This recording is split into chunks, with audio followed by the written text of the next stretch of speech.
Pri zavádzaní fotovoltiky narážajú rodinné domy, bytové spoločenstva aj obce na množstvo prekážok. Od technických riešení až po legislatívu. V dnešnom rozhovore sa pozrieme na to, aké bariéry sú najčastejšie a ako ich možno prekonať. Dovoľte, aby som vám predstavila pána Kleina zo spoločnosti IC Grid. Dobrý deň. Môžeme začať rodinnými domami. Aké najčastejšie prekážky, či legislatívne alebo technické, riešia majitelia rodinných domov pri inštalácii fotovoltiky? Čo sa týka výstavby fotovoltických elektrární na rodinné domy, tak prvý a zásadný krok po tom, čo si dohodneme so zákazníkom, čo by bolo pre ňoho vhodné riešenie, je požiadať elektrodistribučnú spoločnosť o pridelenie kapacity. A tu narážame na problém v niektorých oblastiach Slovenska, v Bratislave, v okolí Bratislavy, ale aj v Kútoch napríklad a v iných regiónoch, aj na severe Slovenska sme sa s tým stretli, že nám distribučná spoločnosť tú kapacitu neprideli. Neprideli nám ju preto, lebo technicky tá sieť v danej lokalite už nezvládne ďalšiu elektráreň. To znamená, tak ako my, občania, ľudia, firmy, modernizujeme veci ohľadne elektriny a úspor energií, tak aj distribučná spoločnosť potrebuje modernizovať vlastne svoje vybavenie. Hlavne sa bavíme teda o trafostaniciach. A niektoré tie trafostanice už nezvládnu väčšiu kapacitu. No a vtedy prichádza na radu to, že keď my požiadame a distribučka si to spočíta, majú na to nejaký technický software a povedia, nehnevajte sa, už, no oni sa neospravedlňujú, ale napíšu, že to proste nie je možné a že nám to neschvaľujú. Dlhú dobu to takto prebiehalo, že s maličkou dušičkou sme požiadali a oni napísali, dá sa, nedá sa. V poslednej dobe začali odpovedať štýlom, že na rodinný dom tú 10 kW neschvália, ale ak by sme chceli 3 kW, tak nám ju schvália. Pre zjednodušenie, o čom sa bavíme, 10 kW vyrobí 10 MWh ročne a viac, ale 3 kW vyrobí 3 MWh a viac. No a bežný rodinný dom, taký, ktorý nie je úplne že maličký, má spotrebu, ktorá veľakrát presahuje aj 10 MWh. A keď takémuto zákazníkovi poviem, že môže mať iba 3 MWh vyrobené, tak sa mu to samozrejme nepáči.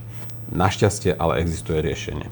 A to riešenie je postavené na produktoch od spoločnosti Huawei a je to postavené na optimizéroch Huawei, ktoré umožňujú tzv.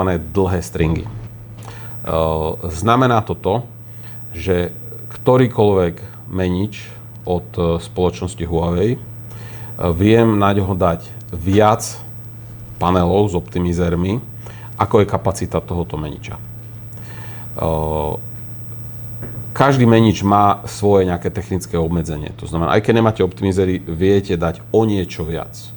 Niekde viete dať o 10% viac, niekde o 30% viac, niekde o 40% viac. Ale iba pri riešení Huawei a optimizérov Huawei viete toto prekročiť na dvojnásobok a viac. To znamená riešenie typu 3 kW menič Huawei a 10 kW v paneloch na streche s optimizérmi je možné. Takisto ako je možné 5 kW menič Huawei a 20 kW v paneloch na streche s optimizérmi. Takisto môžete mať 10 kW menič a 20 kW na streche. Netýka sa to len rodinných domov, riešime to aj u firiem a riešime to tam, kde máme nejakú prekážku, že sa nedá väčšia kapacita, alebo legislatívne. Takže poviem príklad, zákazník má istič definuje veľkosť elektrárne, ale on potrebuje väčšiu, tak dá sa to robiť tak, že príklad poviem u firemných zákazníkov na 30 kW meniči môžeme ísť až 80 kW v paneloch s optimizérmi. No a potom vieme tým pádom urobiť riešenie 100 kW elektrárne, také, ktorá nepotrebuje dispečing, to znamená menšej ako 100,0 kW, to znamená, že aby meniče v súčte boli menej ako 100 a vieme na tom ísť až do 200 kW paneloch, čo je extrémne zaujímavé riešenie, lebo nepotrebujeme riešenie dispečingu a môžeme využiť zjednodušené schvaľovanie v distribučnej spoločnosti. No a to nám dáva možnosť manévrovať a uspokojiť zákazníkov tam, kde oficiálne riešenie by ho neuspokojilo. Máme takéto riešenie naimplementované, máme výsledky, vieme, že to vyrába veľmi slušne. Samozrejme, že keď mám 3 kW menič a 10 kW na streche, tak mi to nikdy nevyrobí toľko ako 10 kW menič s 10 kW, ale vyrobí mi to oveľa viac ako 3 kW menič s 3 kW na streche. Oveľa viac. Hej.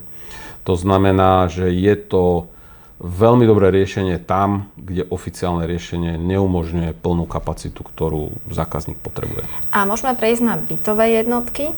Keď si predstavím, že bývam v paneláku, aké sú tu výhody fotovoltiky? Vedela by som si napríklad nabíjať elektromobil?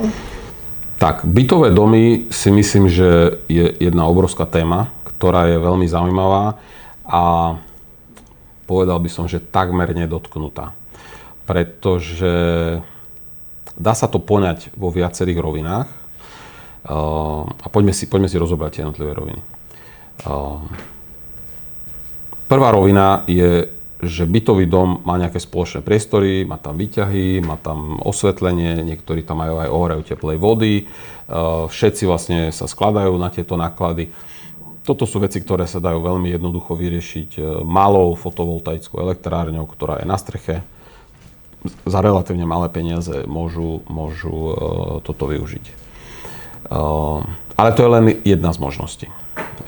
Druhá z možností je, a väčšinou k tomu, aj keby išli do tejto malej elektrárne, tak ľudia k tomu dojdu, že si povedia, no a prečo by sme nemohli mať väčšiu tú elektráreň? A možno by sme elektrínu v bytoch vedeli takýmto spôsobom nahradiť. A to samozrejme možné je. To znamená, v tej druhej časti máme také dve možnosti, ako postupovať. Jedna je taká, jednoduchšia, bezpečnejšia. To znamená, že postavím väčšiu fotovoltickú elektráreň na streche, ľudia majú svoje odberné miesta v distribučnej spoločnosti, urobíme komunitu a z tej elektrárne vyzdielame to jednotlivým ľuďom. No, celkom v pohode, ale keď nad tým začnete rozmýšľať, tak v podstate vyrobíte na streche elektrinu, tu pošlete do distribučnej spoločnosti a naspäť ju pošlete ľuďom. Halo, tak vyrobím si na streche, chcem to dať o poschodie nižšie a pôjdem cez externú firmu? Jednoduchšie áno, ale správne. Myslím si, že to asi nie je a nedokážete maximálne využiť tých úspor. To znamená, vieme ísť potom do ďalšieho kroku, do toho 2B, ktorý si myslím, že je veľmi zaujímavý. Je to trošku, nazvem, kontroverzné, lebo no a v podstate to riešenie spočíva v tom, že zmenším počet odberných miest. To znamená, že jedno odberné miesto, jedna elektráreň, ale jednotlivé rodiny alebo jednotlivé byty už nemusia mať samostatné odberné miesto. Môžu mať podružné. To nemusia mať elektromer z distribučky. Môžu mať elektromer, kde sa odpisuje to automatizovanie alebo ručne. To je už úplne jedno. Ako náhle mám všetkých pod jedným odberným miestom, to znamená jedno oficiálne odberné miesto a všetci sú vlastne pod jedným tým miestom, tak ja to, čo mám prebytok, si rozúčtujem na jednotlivé byty a už mi to nechodí vonku. To znamená, tá úspora je nie len silová elektrina, ale aj tá, čo by som platil distribučnú. Toto je asi najlepší prípad, ktorý sa dá urobiť. No a potom sa dá ísť ešte o jednu úroveň ďalšiu, znamená ešte väčšie riešenie. Využiť prebytkov z fotovoltiky na ohrev teplej vody. To znamená, že tie prebytky, ktoré vznikajú cez deň a inak by putovali do distribučky cez virtuálnu baterku alebo cez nákup a predaj, viete využiť na ohrev teplej vody. A v podstate ohrev teplej vody z fotovoltiky viete urobiť počas celého roka. Ľudia to spojujú, že kúrenie, a berú to ako jednu tému, ale to sú v podstate dve témy. Jedna téma je TUV a druhá téma je kúrenie. To znamená, TUV viete počas celého roku vyriešiť z fotovoltiky. No a poviem takto, že keď prejdete kúrenie z plynového kúrenia na tepelné čerpadlá, tak viete ušetriť veľké množstvo energie, ale pokiaľ tú energiu nevyrobíte fotovolticky, tak nejaký super veľkú úsporu nebudete mať finančnú. No a tam prichádza do úvahy zväčšiť tú elektráreň na streche, využiť virtuálnu batériu, nadvyrobiť v lete a použiť energiu v zime. Alebo predať za nejaké peniaze a v zime tie peniaze použiť na kúrenie. Takže toto si myslím, že je taký celok, to znamená, vieme ísť od elektrárne, neviem, 5 kW na spoločné priestory až po veľké 100 kW riešenia, ktoré zaberú pomaly celé strechy, ale zaistia maximálne úspory. No a čo je zaujímavé, niektoré bytové domy prechádzajú teraz modernizáciou. Štátny fond rozvoja bývania podporuje túto modernizáciu, to znamená zateplenie, výmena okien, oprava balkónov a pokiaľ do toho zapoja obnoviteľný zdroj, tak ten bytový dom dostane dotáciu, znížený úrok, veľmi, veľmi výhodné podmienky. Samozrejme zase administratívne veľmi náročné, ale máme na to ľudí, vieme s tým pomôcť, proste stavebné firmy sa tomuto venujú špeciálne, vieme to pripraviť tak, aby to bolo schválené a máte z obidvoch vecí. To znamená, obnovíte si svoj bytový dom a súčasne dostanete maximálnu možnú podporu a súčasne máte ďalšie šetrenie. Takže je to podľa mňa dneska asi jedno z najlepších riešení, ktoré sa dá na trhu takto pripraviť. A myslím si, že by všetky bytové domy o tom mali teraz uvažovať, lebo je to, poviem, asi dosť jedinečná možnosť, ako teraz obnoviť a ušetriť do budúcnosti. Aj znie to veľmi výhodne. A aký je priebeh od oslovenia firmy až po realizáciu? Tak toto je beh na dlhú trať. Keď sa budeme baviť o šoférovi, to sa bavíme o veľmi dlhom období, lebo tá príprava je extrémne zložitá. Je tam veľa subjektov do toho zaangažovaných. Bavíme sa o minimálne 1 roku a viac. Hej, takže je to náročný projekt a najdôležitejší človek je ten človek v tom bytovom dome. Tam si musí niekto to zobrať za svoje a musí vedieť tých ľudí dať dohromady a presvedčiť ich, lebo keď toto tam nie je, tak ten projekt nikdy sa nezrealizuje. Takže to vôbec nie je o nás ako o dodávateľoch, ale o tom samotnom bytovom dome. Oni musia byť presvedčení, že chcú. A viem, že to niekedy je taká nevďačná rola, keď niekto zastupuje spoločenstvo vlastníkov, ale to je jediná možnosť, ako ten projekt zrealizovať. Niekto, kto má dôveru vlastníkov a kto to vie prejsť celým tým procesom až do konca, lebo veľakrát to stroskotá práve na tom, že sa tí ľudia tam nedohodnú z nejakého dôvodu. Možno úplnej malichernosti. A aké je to s vlastníctvom strechy a potom prerozdelením vyrobenej energie? No, sú na to pravidlá, ktoré sú už vyskúšané, definované, je tam viacero možností, ako sa to dá deliť, takže my sme napríklad členmi KEX, to je organizácia Klaster energetických komunít Slovenska a spolu s nimi radíme týmto bytovým domom, ako to urobiť. Ako urobiť pravidla, aby sa ľudia, poviem, nerozhádali na blbostiach, hej, lebo vy neviete to urobiť tak, aby všetci boli vždy spokojní. Hej. Proste vždy pravidlá sú nejak nastavené, alebo tak vieme vychádzať z toho, čo už tu prebieha a čo tu prebiehalo. To znamená, že nevymýšľame teplú vodu. Hej, to sú veci, ktoré sú vymyslené, vyskúšané, je tam, neviem koľko, 5, 6, 7 možností, ako to rozdeľovať a ten bytový dom sa musí akurát rozhodnúť, ktorú tú variantu chce, alebo ktorú kombináciu tých variant chce. A toto nám naši kolegovia z KEXu vedia pomôcť tým, pretože oni sú tí, ktorí majú záujem rozbiehať tieto energetické komunity. Aj preto my sme členom tohto, lebo si myslíme, že toto je budúcnosť. Hej. Že to, čo kedysi existoval trh, že boli veľké elektrárne a potom my, spotrebitelia a elektrina prúdila len z hora dole. Dneska sa ten trh úplne zmenil. Máme tu centralizovaný, decentralizovaný spôsob a tieto energetické komunity sú jadrom fungovania v budúcnosti. A zase vidíme v západnej Európe, že toto je cesta, ktorou treba ísť, lebo je to vyšlapané a dáva to veľký zmysel. Moja predstava, a myslím si, že ma zatiaľ nikto nepresvedčil, že to tak nebude, je, že na každej streche, okrem tých, kde to fyzicky nepôjde, bude fotovoltická elektráreň, lebo prečo máme ju kupovať tú energiu, keď si ju môžem vyrobiť na streche? Jasné. A môžeme prejsť k obciam, pretože každá obec má množstvo budov, verejné osvetlenie, čo znamená aj veľké náklady za energiu. Vedela by obec ušetriť, keby mali fotovoltiku na budovách? Veľmi dobrá otázka. Tiež nie je jednoduchá téma a myslím si, že teraz je tá doba na to začať rozmýšľať aj o týchto veciach. Hej. Prečo o tom hovorím? Každá obec dneska má viacero budov, dokonca by som povedal, že niekedy aj desiatky budov, ktoré sú rozmiestnené v obci. A tieto obce, teda tieto budovy, každé z nich majú jedno alebo viacero odberných miest. To znamená viacero meraní. Matematika je neúprosná. Každé odberné miesto stojí peniaze. Čím viac odberných miest, tým viacej poplatkov. Otázka je, a čo keby tú elektrinu si vyrábali sami? Čo keby oni si urobili vlastnú takú komunitu?